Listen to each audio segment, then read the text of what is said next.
ಈ ರೀತಿಯಲ್ಲಿ ರುಚಿಯಾದ ಕ್ಯಾಪ್ಸಿಕಮ್ ರೈಸ್ ಬಾತ್ ರೆಡಿಯಾಗಿದೆ.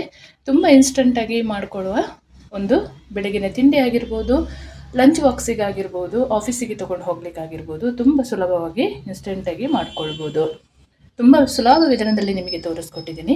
ತಪ್ಪದೆ ಒಂದು ಸಲ ಮನೇಲಿ ಟ್ರೈ ಮಾಡಿ ಟೇಸ್ಟ್ ಹೇಗಿತ್ತು ಅಂತ ಕಮೆಂಟಲ್ಲಿ ತಿಳಿಸೋದನ್ನು ಮರಿಬೇಡಿ. ನಿಮ್ಮ ಕಮೆಂಟ್ ಓದಲು ನಾನು ಕಾಯ್ತಾ ಇರ್ತೇನೆ.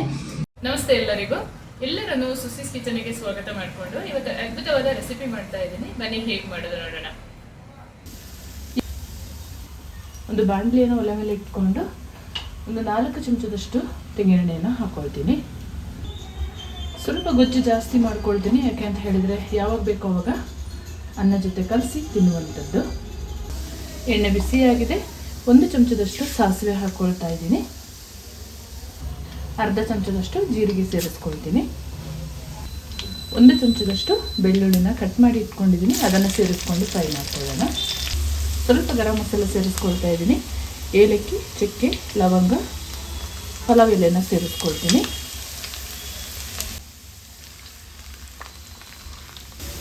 ಒಂದು 10 ಗೋಡಂಬಿನ ಹಾಕ್ಕೊಂಡು ಚೆನ್ನಾಗಿ ಫ್ರೈ ಮಾಡ್ಕೊಳ್ಳೋಣ.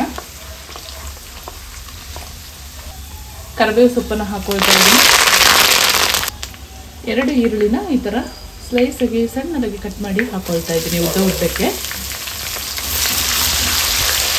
ಚೆನ್ನಾಗಿ ಫ್ರೈ ಮಾಡ್ಕೊಳ್ಳೋಣ ಈರುಳ್ಳಿನ.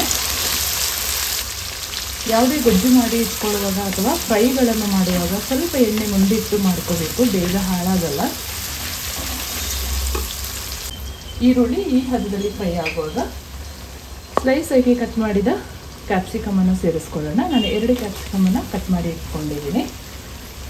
ಎಣ್ಣೆಯಲ್ಲಿ ಒಂದು 5 ನಿಮಿಷ ಆದರೂ ಫ್ರೈ ಆಗಬೇಕಿದು. ಕ್ಯಾಪ್ಸಿಕಮ್ ಹಾಕುವಾಗ ಉಪ್ಪು ಕೂಡ ಹಾಕೊಳ್ಳೋಣ. ಪಿಂಕ್ ಸಾಲ್ಟನ್ನು ಬಳಸಿದ್ದೀನಿ ನಾನು. ಚೆನ್ನಾಗಿ ಮಿಕ್ಸ್ ಮಾಡಿಕೊಂಡು ಫ್ರೈ ಮಾಡ್ಕೊಳ್ಳೋಣ.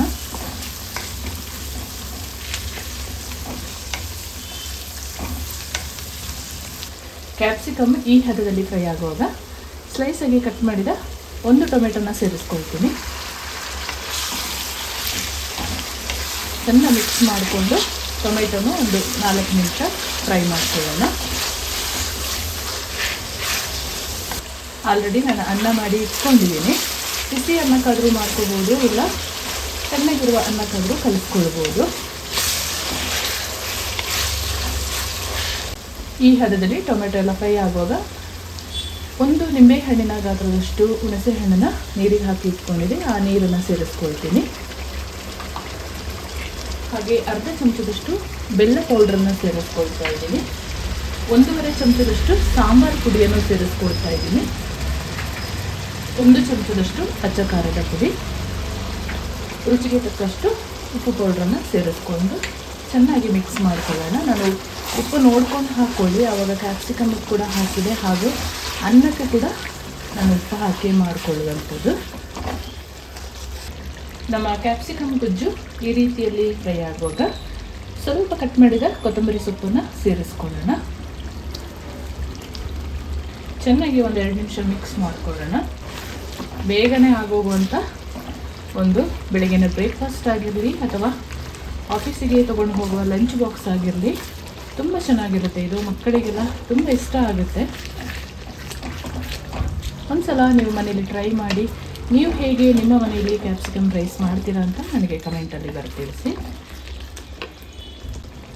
ಸ್ವಲ್ಪ ಗೊಜ್ಜನ್ನು ನಾನಿವತ್ತು ಎತ್ತಿಟ್ಕೊಳ್ತಾ ಇದ್ದೀನಿ, ಆಮೇಲೆ ಅನ್ನ ಹಾಕಿ ಕಲಿಸ್ಕೊಳ್ತೀನಿ.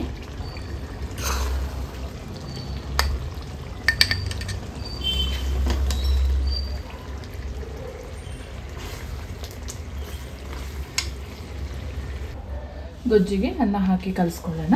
ನಾನಿವತ್ತು ಒಂದು 6 ಜನರ ಬ್ರೇಕ್ಫಾಸ್ಟಿಗಾಗುವಷ್ಟು ಅನ್ನ ಹಾಕ್ಕೊಂಡು ಕಲಿಸ್ಕೊಳ್ತೀನಿ. ಬಿಸಿ ಅನ್ನನೇ ಮಾಡಿಕೊಂಡಿದ್ದೆ, ನೀವು ತಣ್ಣಗಿರುವ ಅನ್ನಕ್ಕೆ ಕೂಡ ಕಲಿಸ್ಕೊಳ್ಬೋದು.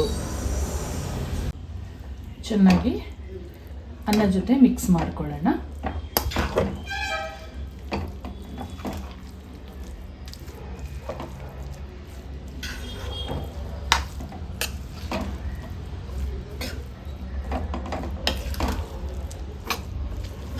ತುಂಬ ರುಚಿಯಾಗಿರುತ್ತೆ.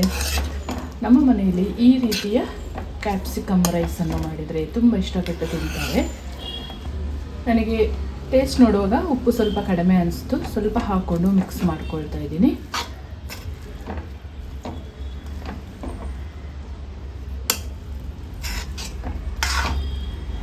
ಇದೇ ಥರ ನೀವು ಕ್ಯಾಪ್ಸಿಕಮನ್ನು ಗೊಜ್ಜು ಥರ ಮಾಡಿಕೊಂಡು ಅಕ್ಕಿ ಹಾಕ್ಕೊಂಡು ಕುಕ್ಕರಲ್ಲಿ ಕೂಡ ಬೇಯಿಸ್ಕೊಳ್ಬೋದು, ಅದು ಕೂಡ ಚೆನ್ನಾಗಾಗುತ್ತೆ. ನೋಡಿ ಎಷ್ಟು ಸೂಪರಾಗಿ ನಮ್ಮ ಕ್ಯಾಪ್ಸಿಕಮ್ ರೈಸ್ ಬಾತ್ ರೆಡಿಯಾಗಿದೆ ಅಂತ. ತುಂಬ ಬೇಗನೆ ಮಾಡಿಕೊಳ್ಳುವಂಥ ಒಂದು ಬೆಳಗಿನ ಇನ್ಸ್ಟೆಂಟ್ ಬ್ರೇಕ್ಫಾಸ್ಟ್ ಇದು. ಸರ್ವ್ ಮಾಡ್ಕೊಳ್ಳೋಣ. ಅದ್ಭುತವಾದ ಕ್ಯಾಪ್ಸಿಕಮ್ ರೈಸ್ ಬಾತ್ ಈ ಹದದಲ್ಲಿ ರೆಡಿಯಾಗಿದೆ. ತುಂಬ ರುಚಿಯಾಗಿರುತ್ತೆ. ಒಮ್ಮೆ ಮನೆಯಲ್ಲಿ ಟ್ರೈ ಮಾಡಿ ಹೇಗಿತ್ತು ಟೇಸ್ಟ್ ಅಂತ ಕಮೆಂಟಲ್ಲಿ ತಿಳಿಸೋದನ್ನು ಮರಿಬೇಡಿ. ನಿಮ್ಮ ಕಮೆಂಟ್ ಓದಲು ನಾನು ಕಾಯ್ತಾ ಇರ್ತೇನೆ. ಹಾಗೆಯೇ ನಿಮ್ಮ ಫ್ರೆಂಡ್ಸ್ ಆ್ಯಂಡ್ ಫ್ಯಾಮಿಲಿಗೆ ಹೆಚ್ಚು ಹೆಚ್ಚು ಶೇರ್ ಮಾಡಿ, ಹಾಗೆ ಲೈಕ್ ಮಾಡಿ. ಪಕ್ಕದಲ್ಲೇ ಇರುವ ಬೆಲ್ ಬಟನನ್ನು ಕ್ಲಿಕ್ ಮಾಡೋದನ್ನು ಮರಿಬೇಡಿ. ಯಾಕೆ ಅಂತ ಹೇಳಿದರೆ ನಾನು ಯಾವುದೇ ವಿಡಿಯೋ ಅಪ್ಲೋಡ್ ಮಾಡಿದಾಗ ನಿಮಗೆ ಫಸ್ಟ್ ನೋಟಿಫಿಕೇಷನ್ ಬರುತ್ತೆ. ಹಾಗಾಗಿ ಮುಂದೆ ಅದ್ಭುತವಾದ ಹೊಸ ಅಡುಗೆಯೊಂದಿಗೆ ನಿಮ್ಮನ್ನು ಭೇಟಿ ಮಾಡ್ತೀನಿ. ಅಲ್ಲಿವರೆಗೂ ತುಂಬ ಹೃದಯದ ಧನ್ಯವಾದಗಳು.